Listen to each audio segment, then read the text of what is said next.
Les acquis de l'état de siège produisent à ce jour des résultats visibles pour avoir rendu de loyaux services à la nation congolaise. Le chef de l'État, Félix Antoine Tshisekedi Tshilombo, a promis en grade et fonction 4 officiers qui ont presté avec amour et engagement dans cette province. Il s'agit du commissaire divisionnaire principal Alonga Boni Benjamin, commissaire général de la PNC, le commissaire divisionnaire Ngoï Sengelwa Kiyo, maintenu à la tête de la PNC, en Ituri, le maire de la ville de Bunia en qualité du commissaire provincial de la PNC au Kasaï central et enfin du commissaire divisionnaire adjoint Israël Kantou Bakoulou comme commandant de la Légion nationale d'intervention. Une réception a été organisée ce mercredi à l'honneur de nominés. Occasion pour le gouverneur militaire, le lieutenant général Luboyanka Shomodjouni, de témoigner de son sens de collaboration qu'il a caractérisé avec le vice-gouverneur sortant. C'est un jour où nous disons au revoir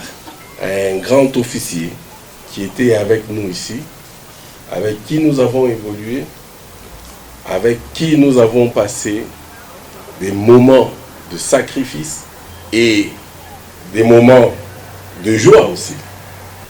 Et donc, c'est un grand jour parce que c'est un jour de reconnaissance du travail que nous avons fait ici à Ituri. Pour sa part, le nouveau commissaire général de la PNC, le commissaire divisionnaire principal, Alonga Boni Benjamin, a appelé la population de cette province à œuvrer toujours pour la recherche de la paix en Ituri. Je serai interprète des gens qui se battent pour la paix. Mais de grâce, changeons notre mode de vie.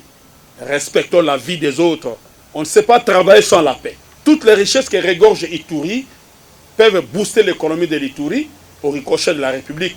Comme vous pouvez le constater, cette mesure exceptionnelle mérite d'être soutenue par tous afin d'atteindre l'objectif de son instauration, celui de la stabilisation de cette partie du pays.